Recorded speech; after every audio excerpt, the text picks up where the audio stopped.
আমাদের প্রেমের কথা চ্যানেলটির সকল প্রকারের পাঠ গল্প দেখতে আমাদের চ্যানেলটি সাবস্ক্রাইব করে পাশে থাকা বেল আইকনে ক্লিক করুন। মন্ত্রী সুলাইমান কিয়ৎক্ষণ মৌন হয়ে রইলেন, অতঃপর বললেন, এগুলো জানা কি খুবই গুরুত্বপূর্ণ? হ্যাঁ, গুরুত্বপূর্ণ। যদিও কখনো এমন হয় দুই রাজ্যের শত্রুতার জন্য আমাকে জীবন দিতে হবে, তখন আমাকে শত্রুতার কারণটুকু না জেনেই মারা যেতে হবে। আমি সেটা চাই না। আমি পূর্ণ কারণ জানতে চাই। কি কারণে আমাকে মরতে হবে সেটা আমাকে জানতে হবে। তেমনটা কখনো ঘটবে না নামিরা। সেই নিশ্চয়তা কে দিতে পারে? আপনি আমাকে অতীতের ঘটনাটা বলুন মামা সুলাইমান। কি করেছিল আমার আব্বুজান? কিভাবে আম্মিজান জেরজায় গেল? ছোটবেলা থেকে শুধু শুনে এসেছি আমাদের জেরজাবাসীদের জন্য সাহাইর নিষিদ্ধ, কিন্তু কেন নিষিদ্ধ সেই কারণটা কেউ কখনো বলেনি। আমি কারণটা না জেনে মারা যেতে চাই না। আপনি কি আমায় বলবেন না? মন্ত্রী সুলাইমান দীর্ঘশ্বাস ফেললেন, আকাশের দিকে তাকিয়ে বললেন, সাহাইরে বিশ্বাসঘাতকদের একটাই শাস্তি, সেটা হলো মৃত্যু। কিন্তু তোমার আব্বুজান জুহাই অদ্ভুতভাবে সেই শাস্তি এড়িয়ে যেতে সক্ষম হয়েছিল, আর সেটা সম্ভব হয়েছিল তোমার আম্মির জন্য। কি করেছিল আব্বুজান সাহাইরের সাথে? তার কি সম্পর্ক ছিল? সে অনেক বছর আগের কথা। তখন রাজা মুক্তাসিমের রাজত্বকাল চলছে। অনেক শাস্তিপূর্ণ সময় ছিল সেটা। জেরজার রাজা জুহাইর তৎকালীন সময়ে সাহাইরের একজন মন্ত্রী ছিলেন। তখন জুহাই ছিলেন জেরজার রাজকুমার। রাজকুমার হলেও জেরজা ছোট রাজ্য হওয়ায় জেরজার রাজকুমারের চেয়ে সাহাইরের মন্ত্রী পরিচয়টা ছিল বেশি সম্মানজনক। দীর্ঘ সময় ধরে সাহাইরে থাকার ফলে তিনি নিজের ভালো কাজের মাধ্যমে অনেক ভালোবাসা বিশ্বাস অর্জন করেছিলেন। স্বয়ং রাজা মুক্তাসিমও অনেক ভালোবাসতেন জুহাইরকে। রাজার অন্যতম প্রিয় ভাজন ছিলেন তিনি। তৎকালীন সময়ে মন্ত্রী জুহাইর পছন্দ করেছিলেন মন্ত্রী সুলাইমানের বোন নাওয়ারকে। যেহেতু জুহাইরকে সবাই পছন্দ করত, তাই তিনি নাওয়ারকে বিয়ে করার প্রস্তাব রাখলে কেউ তার বিমত পোষণ করেনি। ভীষণ হাসি আনন্দের মধ্য দিয়ে তাদের বিয়ে হয়। এরপর কেটে যায় অনেক দিন। একদিন এক রাতে হঠাৎ সাহাইরের উপর আক্রমণ করে এক প্রভাবশালী রাজ্য। অনেক মানুষ মারা যায় সেই অতর্কিত হামলায়। ওই প্রভাবশালী রাজ্যের উদ্দেশ্য ছিল সাহাইরের মাটিকে দখল করা, কিন্তু তারা পেরে ওঠেনি। সাহাইর তাদের রুখে দিতে সক্ষম হয়েছিল, কিন্তু তা অনেক কাঠখড় পোড়ানোর পর। নিজেদের রাজ্য বাঁচাতে সক্ষম হলেও রাজ্যের অনেক মানুষ মারা যায় রাজা মুক্তাসিমের কনিষ্ঠ কন্যা ও স্ত্রী। আক্রমণের প্রথম রাতটা ছিল রাজা মুক্তাসিমের কনিষ্ঠ কন্যার বিবাহের রাত। আনন্দে উৎসবে মেতেছিল সাহাইরের পুরো রাজধানী। তার মাঝেই ঘটে বীভৎস এই তাণ্ডব। ধারণা করা হয় রাজ্যের কেউ জড়িত রয়েছে ওই আক্রমণকারী প্রভাবশালী রাজ্যের সাথে। তদন্ত করলে মন্ত্রী জুহাইরের নামটা উঠে আসে। মন্ত্রী জুহাইরের যোগাযোগ ছিল ওই প্রভাবশালী রাজ্যের সঙ্গে। কেবল তাই নয়, জুহাই সাহাইরে এসেই ছিলেন ওই রাজ্যের গুপ্তচর হয়ে। রাজা মুক্তাসিম এই ঘটনা জানার পর রাগ ঘৃণায় জর্জরিত হয়ে পড়েন, কারণ মন্ত্রী জুহাইর তার বিশ্বস্ত মানুষ ছিলেন, প্রিয় ভাজন ছিলেন। প্রিয় মানুষের কাছ থেকে এত বড় বিশ্বাসঘাতকতা, প্রতারণা তিনি মানতে পারেন না। মন্ত্রী জুহাইরকে তার নিবাস থেকে বন্দি করে আনা হয়। ঘোষণা করা হয় মৃত্যুদণ্ড।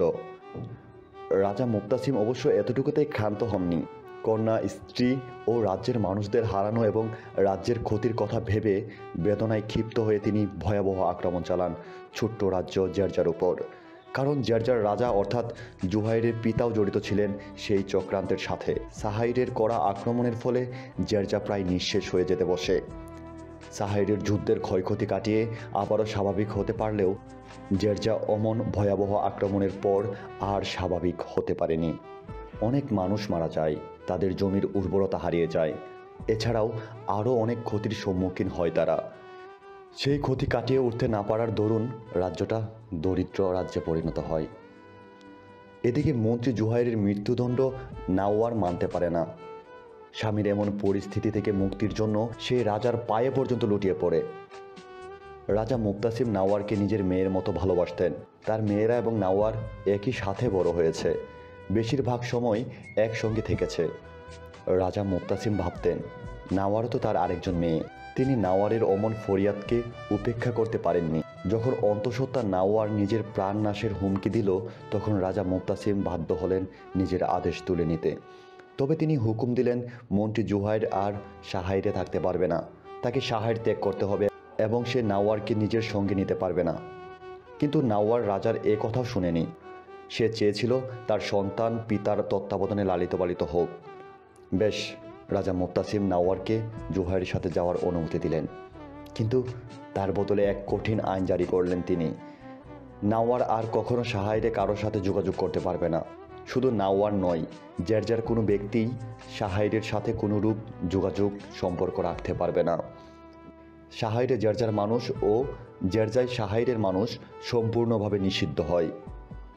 যদি এক রাজ্যে অন্য মানুষের অস্তিত্ব পাওয়া যায় তবে সঙ্গে সঙ্গে তার মৃত্যুদণ্ড দেওয়ার আদেশ জারি হলো।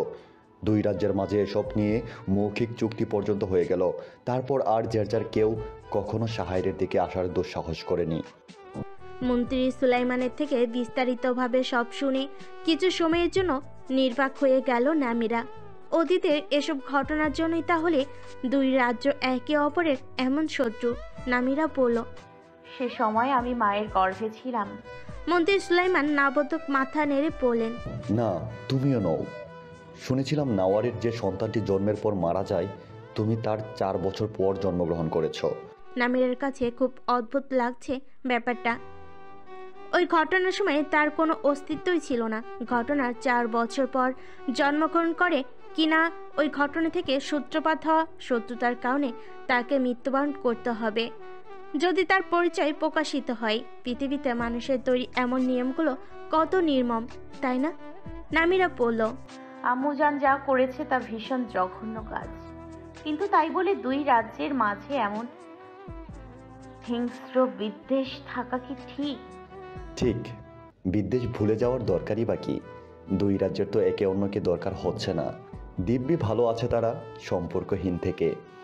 তুমি যার মেয়ে হয়ে সাহাইরে এসেছো বলে তোমার এমন মনে হচ্ছে, কারণ সাহাইরকে তোমার প্রয়োজন।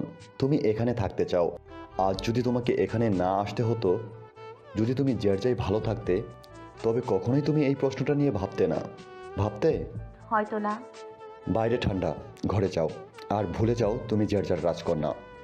তুমি এখন কেবল সাহাইরের একজন সাধারণ বাসিন্দা, এতটুকুই শুধু মাথায় রাখো। ভোলার হলে ভুলে যেতাম মামা সুলাইমান, কিন্তু মানুষ সহজে নিজের অতীত ভুলতে পারে না, নিজের পরিচয় ভুলতে পারে না। তোমাকে অন্য রাজ্যে পাঠিয়ে দেওয়ার কথা ভাবছিলাম, কিন্তু মনে হলো নতুন একটা রাজ্যে তুমি সম্পূর্ণ একা গিয়ে চলতে পারবে না। তুমি কি যেতে চাও অন্য রাজ্যে?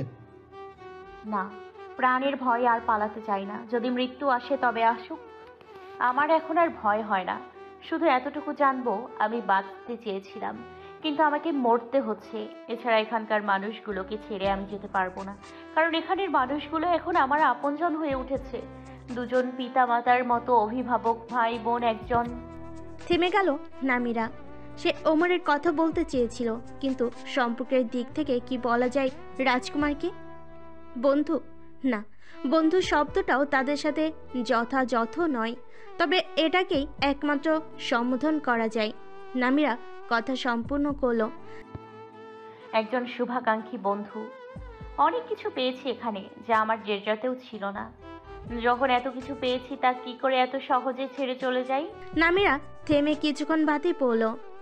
আপনাকে বিরক্ত করার জন্য দুঃখিত, আর ধন্যবাদ সবকিছু খুলে বলার জন্য। নামিরা নিবাসের ভিতর প্রবেশ করলো। বাইরে যেমন ঠান্ডা লাগছিল, ভিতরে ঢোকার পর তা কয়েকগুণ কমে গেছে।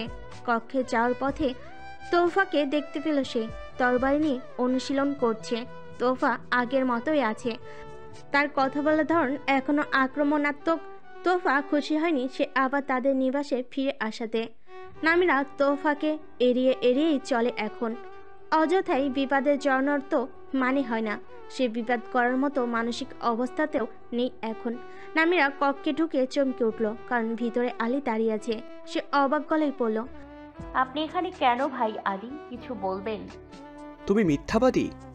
আলীর মুখ থেকে আশঙ্কিক এমন কথা শুনে ভারী চমকালো নামিরা। মনে করতে পারছে না কি মিথ্যা বলেছে সে আলীকে, যার জন্য আলী তাকে মিথ্যাবাদী বলছে। জানতে চাইল, কেন এমন কথা বলছেন ভাই আলী? কারণ তুমি মিথ্যা বলেছ। দিনের পর দিন মিথ্যার মাঝেই রেখেছ আমায়। বলতে বলতে নামিরার নিকটে এগিয়ে এলো আলী। নামিরার সামনে দাঁড়িয়ে পড়ল। চোখে চোখ রেখে বলো, মিথ্যা বলনি তুমি? নামিরা বুঝতে পারছে না আলীকে কি বলতে চাইছে। আলী কোনটাকে মিথ্যা বলছে? মিথ্যা যদি বলে থাকি তবে কি মিথ্যা বলেছি সেটা বলুন। তুমি আমার মামাতো বোন নও। নামিরা চমকে উঠল। আলী হঠাৎ এ কথা বলছি কেন? কিভাবে জানলো? চিন্তায় কপালে ভাঁজ পড়ল তার। বলল, আপনার কেন মনে হচ্ছে আমি আপনার মামাতো বোন নই? কারণ তুমি আমার ফুপুর মেয়ে। হকচকিয়ে গেল নামিরা। আলী এটাও জানে?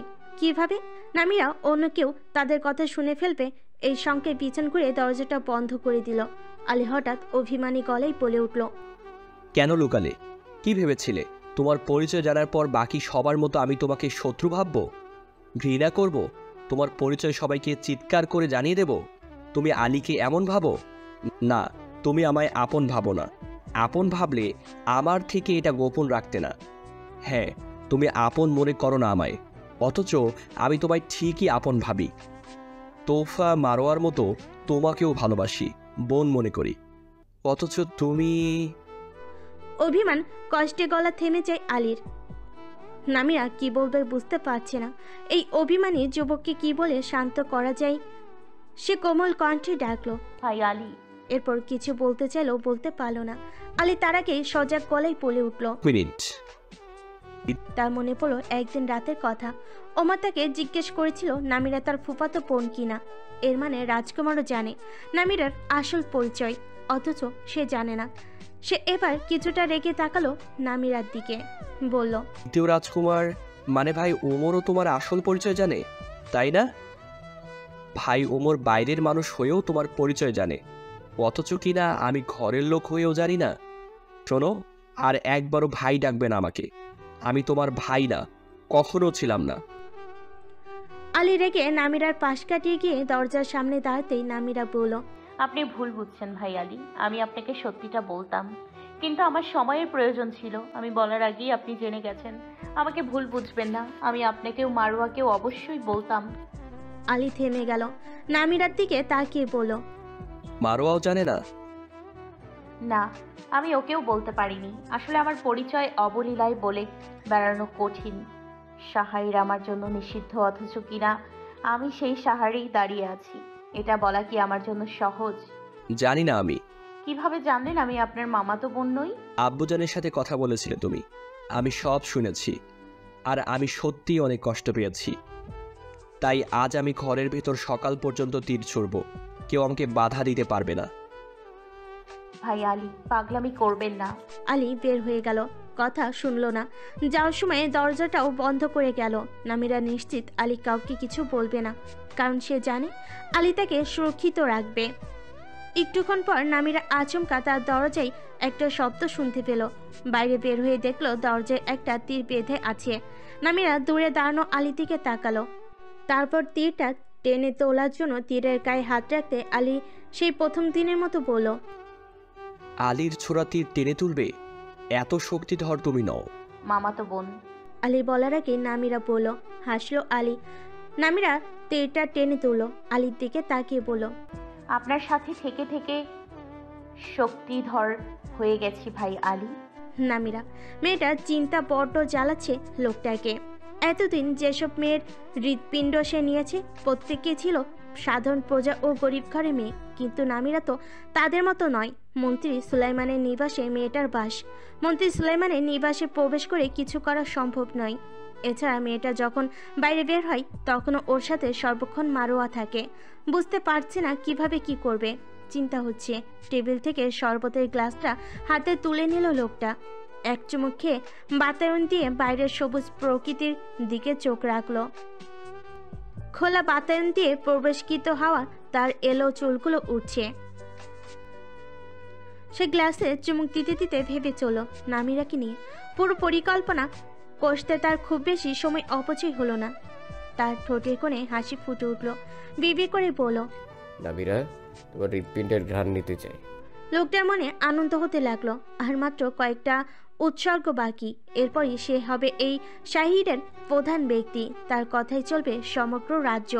রাজ্যের সব মানুষ তাকে সম্মান করবে, সবচেয়ে শ্রেষ্ঠ স্থানে বসাবে তাকে। সে যা বলবে তাই করবে সবাই। সবাই তার পায়ের কাছে লুটিয়ে পড়বে, স্বয়ং রাজাও। তার মতো মূল্যবান দ্বিতীয় আর কেউ থাকবে না। দোরগোড়ায় এসে একজন ভিত্তা দাঁড়িয়েছে। লোকটা উপস্থিতি টের পেয়ে ভিত্তার দিকে তাকাতে ভিত্তাটি বলল, দ্বিতীয় রাজকুমার এসেছেন। ভিত্তাটি সরে গেল, দোরগোড়া থেকে উঠে দাঁড়ালো লোকটা, চলে এলো বৈঠক কক্ষে। বৈঠক কক্ষের একপাশে রয়েছে বইয়ের তাক। ওমর সেখানে দাঁড়িয়ে আছে, তার হাতে একটা বই। সে ফিরে তাকালো লোকটার দিকে। লোকটা হেসে বলল, শুভ সকাল। তার তিনজন শামিউন থেকে বের হয়ে রাস্তায় দাঁড়ালো। এখন রাত। প্রধান বাজারে দাঁড়িয়ে অবশ্য রাতের অন্ধকার টের পাওয়া যাচ্ছে না। বাজারটা আলোয় আলোকিত।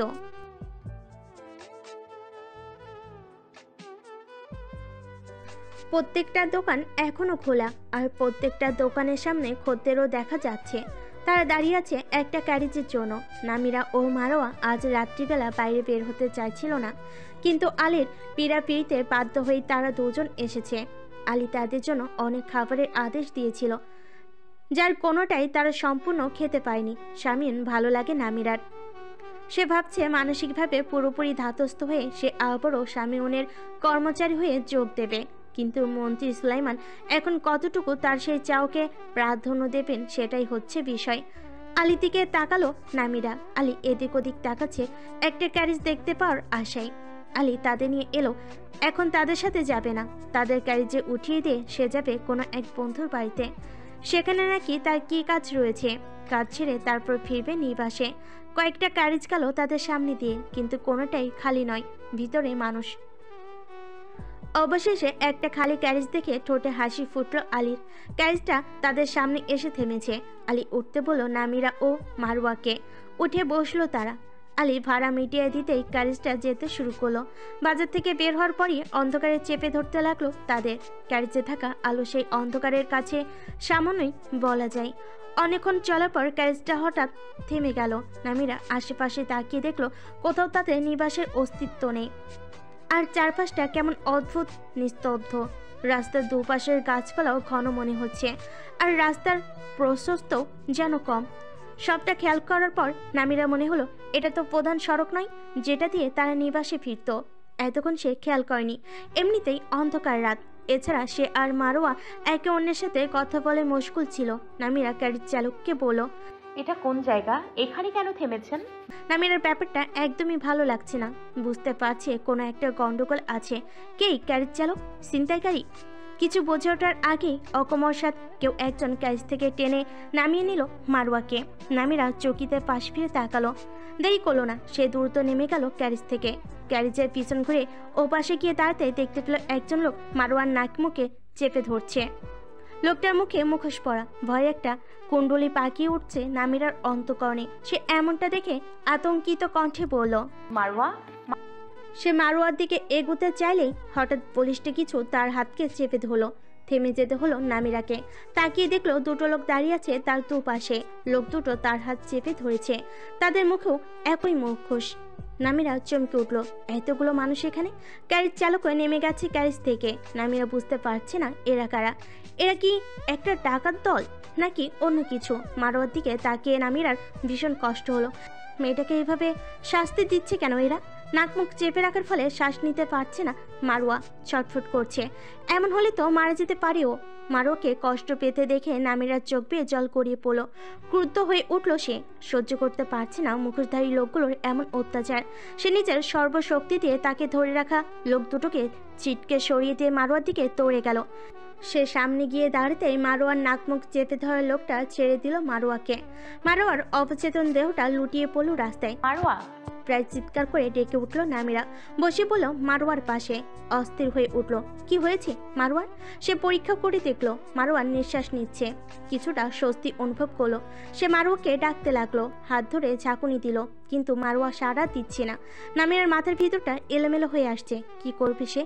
লোকগুলোর উদ্দেশ্যে রাগ ঘৃণা নিয়ে বলে উঠল, কারা আপনারা? মারওয়ার সাথে কেন করছেন এমন? লোকগুলো ভিড়ে নতুন একজন ভিন্ন মুখোশ পরা লোক এলো।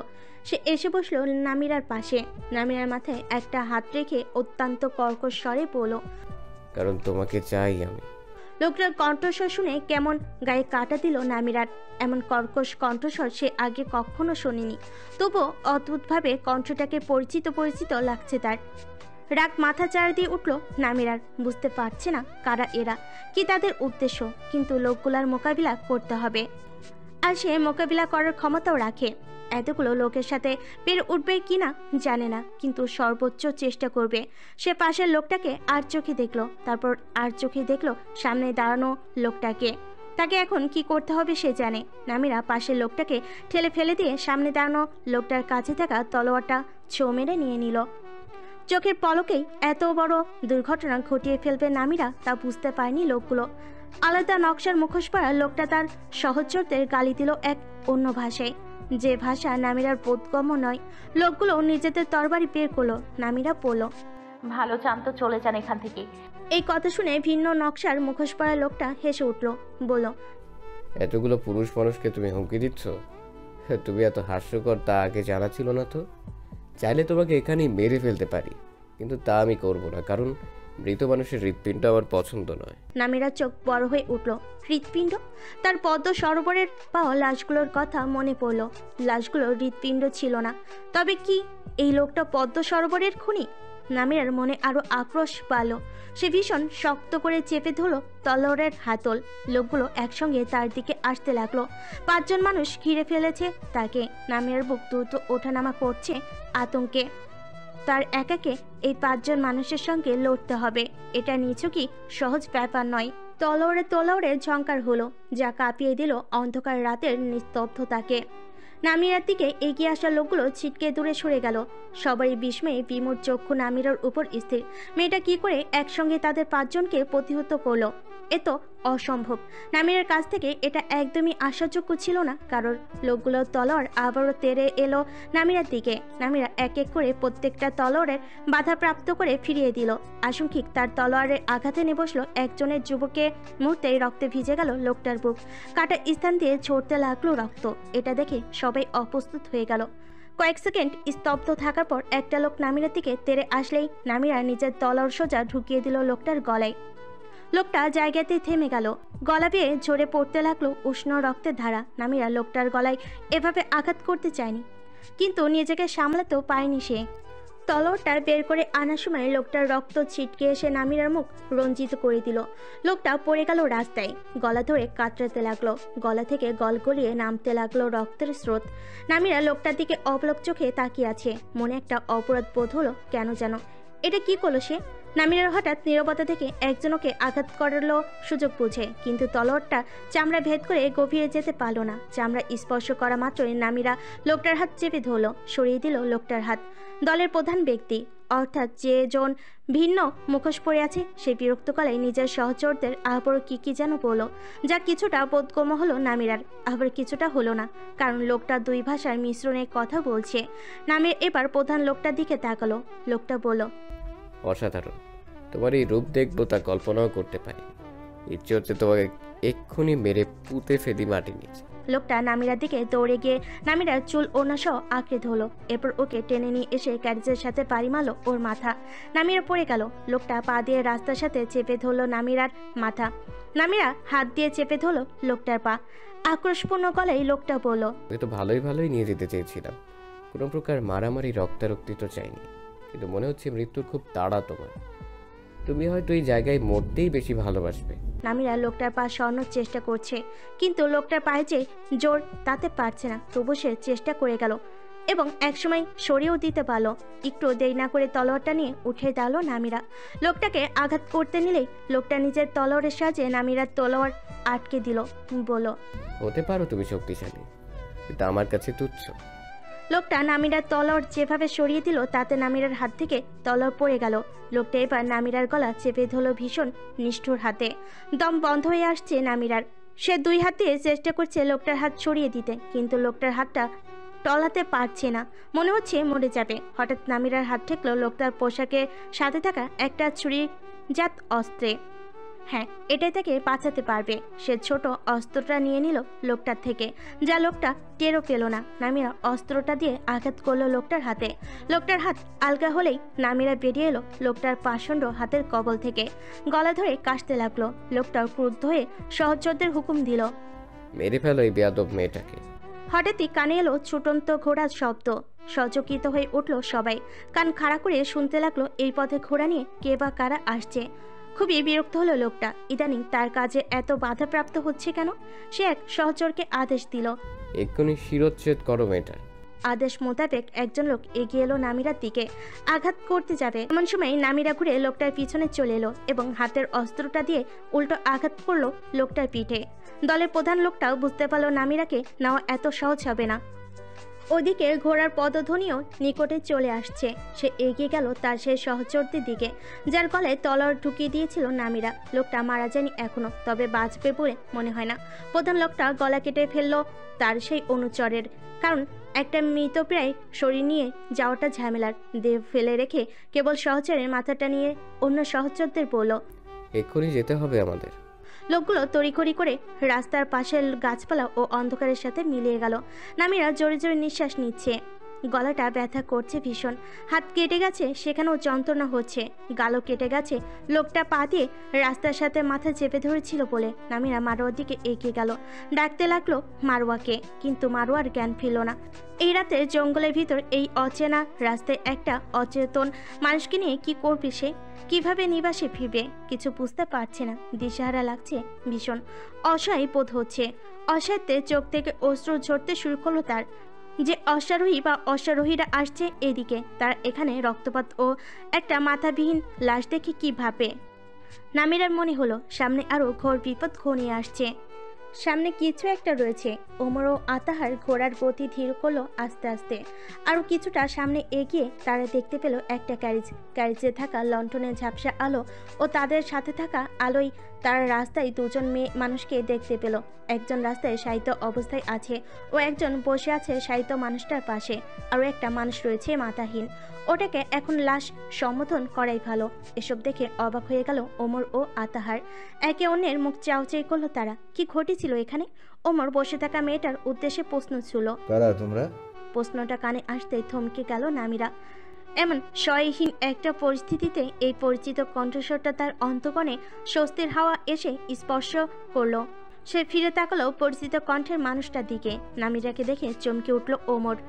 এই রাতে এখানে এমন রক্তাক্ত মুখে নামিরাকে দেখে সে অল্পক্ষণের জন্য নিজের বাক হারিয়ে ফেল। অতঃপর গভীর বিস্ময়ে প্রশ্ন করল, তুমি? এমন পরিস্থিতিতে একজন পরিচিত মানুষকে পেয়ে নামিরার চোখের জল আরো ভারী হয়ে ঝরল। সে অসহায় গলায় বলল, দয়া করে সাহায্য করুন আমাদের। ওমর ও আতার নেমে গেল ঘোড়া থেকে, এগিয়ে এলো নামিরার দিকে। আশেপাশের পরিবেশটা দেখে তাদের দুজনের বিস্ময় কাটছে না। ক্যারিজ, রাস্তায় রক্ত, একটা মাথাহীন লাশ, অচেতন মারোয়া ও রক্তে রঞ্জিত মুখে বসে থাকা নামিরা। ঠিক কি হয়েছিল এখানে? মারোয়া পড়ে আছে কেন এভাবে? এই লাশটাই বা কার?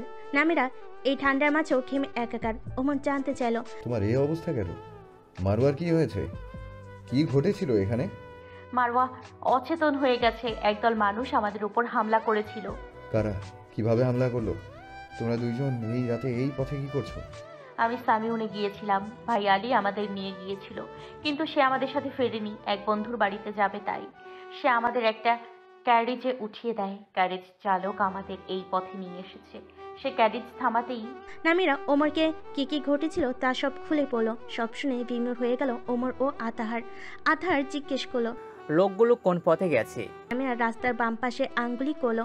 আতার এগিয়ে গেল সেদিকে, ঢুকে পড়লো গাছপালার ভিতর। ওমর মাথাহীন লাশটার দিকে এগিয়ে গেল। বুঝতে পারলো নামিরার এর দেহ থেকে মাথা বিচ্ছিন্ন করেছে। জিজ্ঞেস করলো, এর মাথাটা কোথায়? আমি কাটিনি তার গলা, আমি শুধু তরবারি ঢুকিয়েছিলাম তার গলায়। তার লোকেই তার শিরোচ্ছেদ করেছে, আর তার মাথা নিয়ে গেছে সাথে করে, যাতে আমরা লোকটার পরিচয় না জানতে পারি।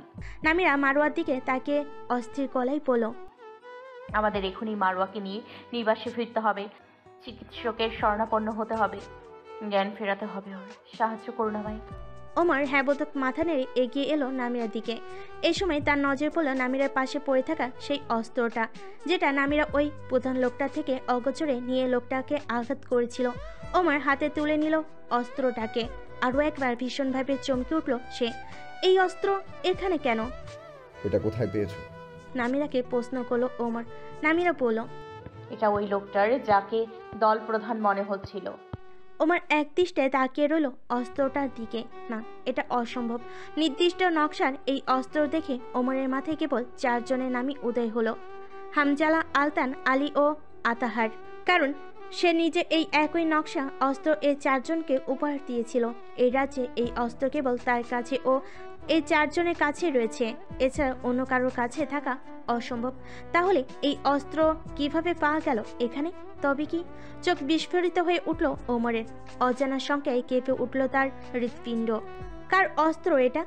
অস্ত্রটাকে এখানে পাওয়ার ব্যাপারটা কিছুতেই মানতে পারছে না ওমর।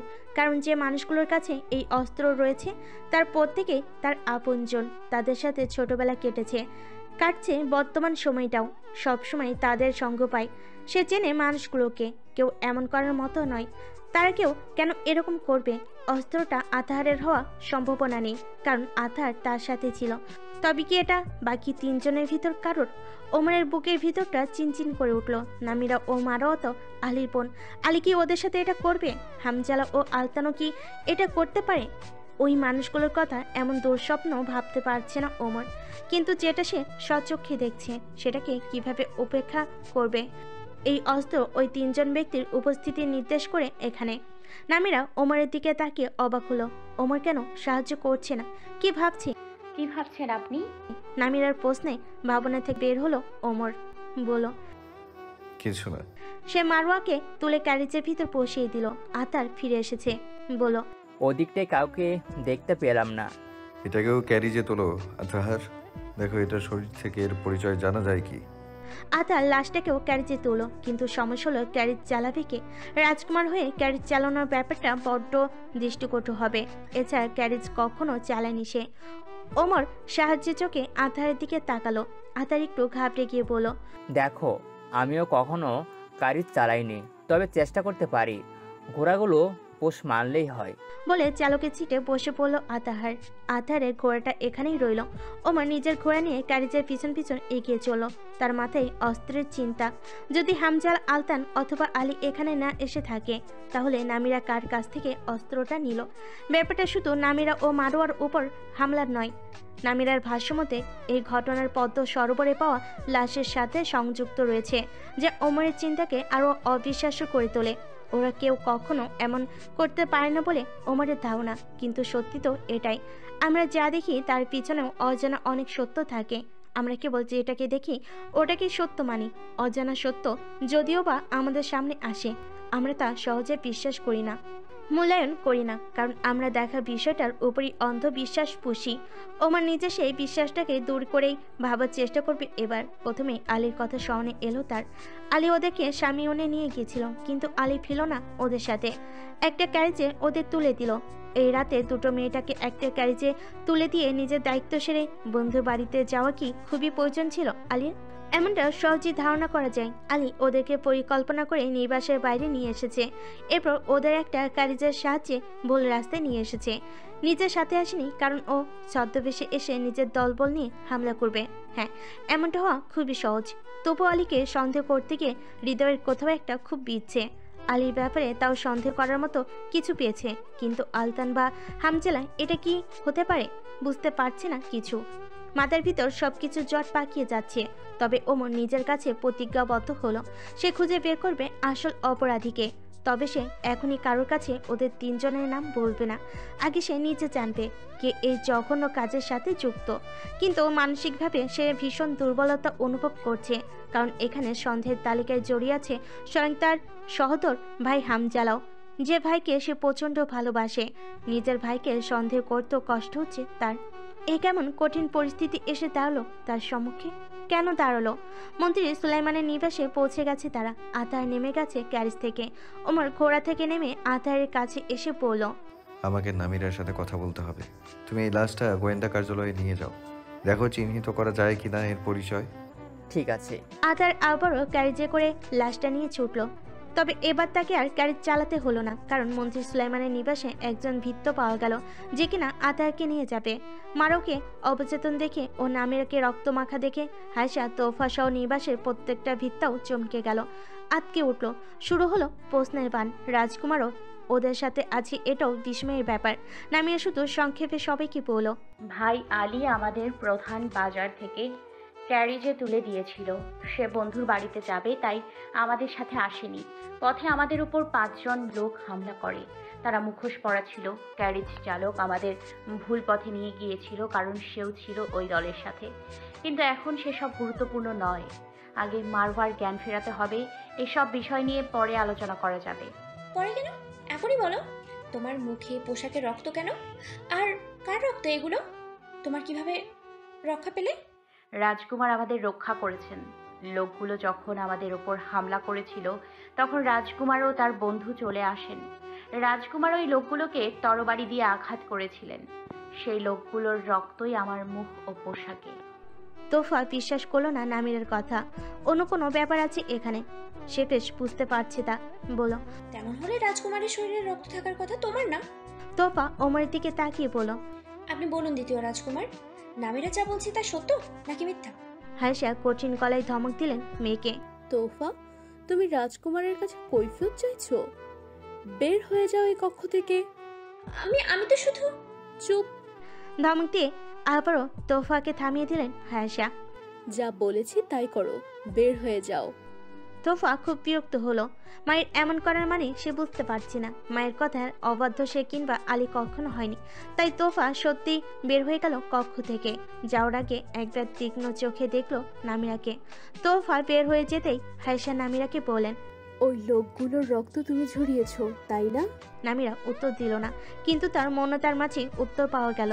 হাইসা ওমরের দিকে তাকালেন কৃতজ্ঞ চোখে, বলেন, মেয়েদের সাহায্য করার জন্য ধন্যবাদ রাজকুমার। আমরা কিছুই করিনি, নামিরাই সব করেছে। আপনি অনুমতি দিলে হামলার ব্যাপারটা নিয়ে ওর সাথে আলাদাভাবে কথা বলতে চাই। হ্যাঁ, কেন নয়। নামিরা ওমরের সাথে বের হয়ে এলো কক্ষ থেকে। বৈঠক কক্ষের দিকে এগোচ্ছিল তারা। দেখতে পেল একজন চিকিৎসক ইতিমধ্যে এসে হাজির হয়েছে নিবাসে। মারোয়ার কক্ষের দিকে যাচ্ছে সে। নামিরা ওমরের পিছন পিছন এগোচ্ছিল। ওমর দাঁড়িয়ে পড়লো। হঠাৎ তা দেখে নামিরাও দাঁড়িয়ে গেল।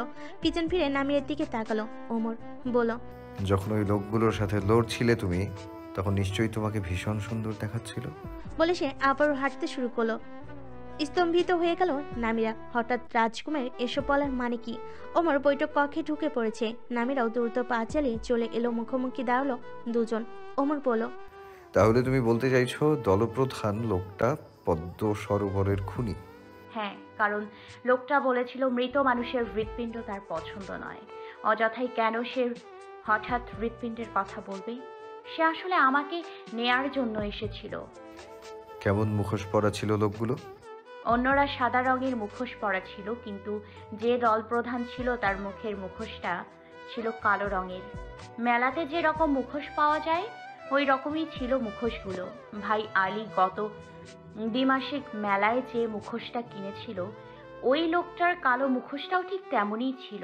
ভাই আলী ফিরলে আমি আপনাকে মুখোশটা দেখাবো। নামিরার কথা শুনে বুকের হৃদস্পন্দন দ্রুততর হলো ওমরের। আলী কেন মুখোশ আর ওই লোকটার মুখোশ একই রকম? মাথার ভিতর যেন ঝড় উঠলো আবার।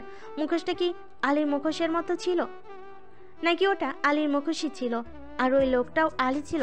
না না, ভাবতে পারছি না ওমর। চিন্তাটা মাথা থেকে ঠেলে ফেলে দিল সে। জানতে চাইল, লোকটা নিশ্চয়ই কথা বলেছিল, আর তুমিও নিশ্চয়ই লোকটার কণ্ঠ শুনেছ। পরিচিত মনে হয়েছিল কণ্ঠস্বর? লোকটার কণ্ঠস্বর খুব কর্কশ ছিল। ওই রকম কর্কশ কণ্ঠস্বর আমি কখনো শুনিনি, কিন্তু তবুও কেন যেন পরিচিত লাগছিল কণ্ঠস্বরটা। ব্যাপারটা অদ্ভুত, আমি নিজেও বুঝতে পারছি না এই ব্যাপারটা। আমাদের ওই লোকটাকে খুঁজে বের করতেই হবে। হ্যাঁ, আমরা পারবো। আমি ওই লোকটার হাতে আঘাত করেছিলাম, ঠিক এখানটায়। নামিরা নিজের হাতের মাধ্যমে আঘাত করার স্থানটা দেখালো ওমরকে। আমাদের খুঁজে বের করতে হবে কার হাতে তরোয়াল দ্বারা সৃষ্ট ওই ক্ষত আছে। মনে হচ্ছে আমাদের আশেপাশেরই ব্যক্তি সে। ঠিকভাবে খুঁজলে আমরা অবশ্যই পাবো। হ্যাঁ, অবশ্যই পাবো। আপনাকে আরো একটা কথা বলার আছে। কি সেটা? সেদিন যখন একজন গোয়েন্দা আমাদের তাদের কার্যালয়ে নিয়ে গিয়েছিল, তখন গোয়েন্দা আলতান ও চিকিৎসক এনিভির নিজেদের মধ্যে কথা বলছিল। সেই সময় চিকিৎসক এনিভির অদ্ভুত একটা কথা বলেছিল গোয়েন্দা আলতানকে। কথাটা এমন ছিল, বনের ভেতর একটা ঘরে বন্দি থাকা মেয়েকে কোনো হিংস্র জন্তু খেয়ে নিয়েছে কিনা। চিকিৎসক এনিভির এরকম প্রশ্ন করেছিল গোয়েন্দা আলতানকে। এটা শুনে গোয়েন্দা আলতান কেমন যেন হয়ে গিয়েছিল, চিন্তিত, বিস্মিত। আমার মনে হয়েছিল চিকিৎসক এনিভির যে মেয়েটার কথা বলেছে সেটা শীঘ্রই যে মেয়েটা নিখোঁজ হয়েছে তার ব্যাপারে। চিকিৎসক এনিভিরের ওই কথায় পদ্ম সরোবরে পাওয়া লাশগুলোর কোনো এক যোগসূত্র আছে বলেই আমার ধারণা। আলতান ও ইনিফিরের নাম শুনে চমকালো ওমর। সন্দেহের তীর আলতানের দিকে তাক হলো। ইনিফির কেন আলতানকে অমন কিছু বলবে? আর সে কথা শুনে কেন আলতান চিন্তিত বোধ করবে? আর ইনিভি বা কেন বলল ওই কথাটা? ইনিভি কি তবে জানে পদ্ম সরোবরের খুনগুলো সম্পর্কে? ওমরের ভাবনা ক্রমেই জটিল রূপ ধারণ করে চলেছে। এ ব্যাপারে আপনি একবার চিকিৎসক এনিভিরের সাথে কথা বললে ভালো হয়। সেটি কোন বনের ঘরের কথা বলেছে সেটা আমাদের জানা উচিত। মনে হচ্ছে আমরা খুনিকে ধরতে সক্ষম হব। ওমরের নিঃশ্বাস নিতে কষ্ট হচ্ছে, কারণ যাদের প্রতি তার সন্দেহ জাগছে তাদেরকে কিছু দেশে ওই পদ্ম সরোবরের খনি হিসেবে মানতে পারছে না। মানুষগুলো তার আপন, কখনো তাদের এমন করার কথা নয়। তবুও কেন সব দিক বিবেচনা করে তার এই সন্দেহজনক তালিকায় চলে আসছে? ওমর বলল, আচ্ছা, আমি দেখবো ব্যাপারগুলো। সে নামিরার দিকে ভালো করে তাকালো। মেয়েটার মুখে এখনো রক্তের ছিটা পরিষ্কার করেনি, সুযোগ পায়নি আসলে। গালে ক্ষত, লক্ষ্য করে দেখলো নামিরার হাতও কেটে গেছে। ওমর বলল, একটা প্রশ্ন আমার তোমাকে ওই সময় রাস্তায় দেখা মাত্রই করা উচিত ছিল, যেটা আমি করিনি। তাই সেই প্রশ্নটা এখন করছি। ঠিক আছো তুমি? ওমরের মুখ থেকে এই প্রশ্নটা শুনতে ভীষণ ভালো লাগলো নামিরার। হৃদয় পর্যন্ত শিহরিত হলো তার। সে ঠিক নেই। কিছুক্ষণ আগে যা যা ঘটেছে তাদের ঠিক থাকা সম্ভব নয়, কিন্তু এই প্রশ্নটা শোনার পর মনে হচ্ছে সে একদম ঠিক আছে। প্রতি উত্তরে বলল, মনে হচ্ছে ঠিক আছি আমি। আজ তাহলে জেরজার রাজকন্যা সাহাইরের ভূমিতে দাঁড়িয়ে নিজের প্রকৃত রূপটা দেখিয়েই ফেলল। কিন্তু দুর্ভাগ্য, সেই রূপ আমার চক্ষু এড়িয়ে গেল। জেরজার রাজকন্যা, কেন তুমি সাহাইরের এই রাজকুমারের সাথে একটা লড়াই করছো না? তোমার রাজকন্যা রূপটা দেখার অধিকার আমিও তো রাখি। নামিরা ওমরের নীল নেত্রদ্বয়ে স্থির দৃষ্টি রেখে বলল, পরাজিত হওয়ার ভয়ে সাহাইরের রাজকুমারের মতো আমি যে অত শক্তিমান নই, তার কাছে আমার পরাজয় নিশ্চিত। ওমর একইভাবে নামিরার চোখে চোখ স্থির রেখে বলল, তাই? অথচ আমি ইতোমধ্যে তোমার কাছে পরাজিত। জীবনের সবচেয়ে বড় পরাজয়টা তোমার কাছে স্বীকার করতে হলো হয়তো। নামিরার বুক কেঁপে উঠল। ওমরের গভীর নেত্রদ্বয় ও কণ্ঠ নিশ্চিত গভীর কথাগুলো অভিভূত করে দিল তাকে। কিছু সময়ের জন্য দুই জোড়া চোখ মিলিত হয়ে রইল পরস্পরের সাথে। নামিরা নিজের হৃদস্পন্দন টের পাচ্ছে। এত দ্রুত কেন চলছে তার হৃদস্পন্দন? আর কি এভাবে তাকিয়ে থাকা ঠিক? নামিরা চোখ সরিয়ে নিল ওমরও। এর আগে কখনো হৃদয়ের সাথে এমন কিছু হয়নি নামিরার, কিন্তু ইদানিং সে হৃদয়ের সাথে অদ্ভুত এক অনুভূতি লুকোচুরি টের পায়। সেই অনুভূতি প্রগাঢ়, সেই অনুভূতি ভয়ঙ্কর। এটাকে কি তবে প্রেমে পড়া বলে? এটাকেই কি তবে ভালোবাসা বলে? নাকি এটা কেবলই এক ভুল অনুভূতি? সে কি ভুল করছে? রাজকুমারও কি ভুল করছে? ওমর দিকে আবার তাকালো নামিরা, কণ্ঠে দ্বিধা নিয়ে পড়ল, আমরা কি ক্রমশ ভুলের সাথে জড়িয়ে যাচ্ছি রাজকুমার? না, দ্বিতীয় রাজকুমার কখনো ভুল করেনি, করবেও না। কিন্তু আমার মনে হচ্ছে ভুল হচ্ছে। আপনি ভুল করছেন, আমি ভুল করছি। ভুল নেই, একটুখানিও নেই। বিশ্বাসের সাথে জোর কণ্ঠে বলল ওমর। এরপর অগ্রসর হলো দরজার দিকে। থেমে দাঁড়ালো দৌড়াই, বলল, সাবধানে থাকবে, কারণ তুমি এখন ওই খুনিটার শত্রু বনে গেছো। তোমাকে সুরক্ষিত থাকতে হবে, বেঁচে থাকতে হবে। কারণ থেমে গেল ওমর, বিরাম নিয়ে পড়ল, কারণটা আপাতত উজ্জ্বলই থাক। চলে গেল ওমর। নামিরা ঘুরে দাঁড়ালো দরজার দিকে, এগিয়ে এসে থামলো দরজার সামনে। ওমরের চলতি পথের দিকে তাকিয়ে রইল, মনে মনে ভাবলো, এটাকেই কি তবে ভালোবাসি না বলে ভালোবাসা বলে? মন্ত্রী সুলাইমান নিবাসে ফিরেছেন। পুরো ঘটনাটা শুনে শিউরে উঠলেন তিনি। আলীর প্রতিও ভীষণ রাগান্বিত হলেন। কি করে পারল আলী ওদেরকে কেবল ক্যারেজে তুলে দিয়ে তার স্বার্থে? তেমনই যদি হবে তবে কেন ওদের সাথে নিয়ে বের হয়েছিল রাত্রিবেলা। মারোয়ার জ্ঞান ফিরেছে। নামিরাও এতক্ষণে গোসল সেরে পোশাক পরিবর্তন করে নিয়েছে। আলী ফেরার অপেক্ষা করছে সবাই। ওমরও এখনও যায়নি। সে আলীর সাথে দেখা করে তবেই যাবে। আলী ফিরল মন্ত্রী সুলাইমানের ফেরার 30 মিনিট পর। সে ফেরা মাত্র এক ভিত্তা জানালো তার জন্য সবাই বৈঠক কক্ষে অপেক্ষা করছে। আলী অবাক হলো। সবাই তার জন্য অপেক্ষা করছে মানে? সবাই তার জন্য অপেক্ষা করছে এমনটা তো কখনো ঘটেনি। আজ কি হলো হঠাৎ? সে বৈঠক কক্ষে গেল, দেখতে পেল সবাই বসে আছে এখানে। পরিবারের সবাইকে একসঙ্গে এভাবে বসে থাকতে দেখার সৌভাগ্য খুব কমই হচ্ছে তার। সবাই থাকলেও তোফা কখনোই এখানে এসে সবার সাথে বসে থাকার মেয়ে নয়, কিন্তু সেও আছে, আছে রাজকুমারও। আলী হতবাক হয়ে গেল, সবাইকে দেখে নিয়ে বলল, আমি জানতাম না আমি এত বিশেষ হয়ে গেছি। সবাই কেন আমার জন্য অপেক্ষা করছিল? আলী নামিরার গালে কাটা দাগ দেখে বলল, গালে কি হয়েছে তোমার?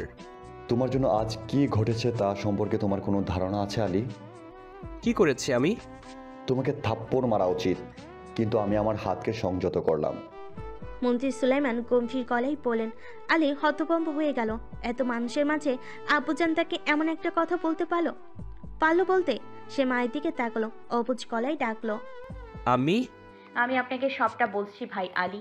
নামিরা আলীকে সবটা বলল, তবে তোফা ও মারোয়া উপস্থিতি থাকায় যতটুকু গোপন রাখা দরকার সেই গোপনীয়তা সে রক্ষা করলো।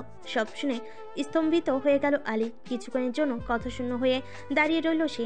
মন্ত্রী সুলাইমান কড়া কণ্ঠে বলেন, কোন বিবেকে তুমি মেয়ে দুটোকে একা পাঠিয়ে দিলে কেরিজে?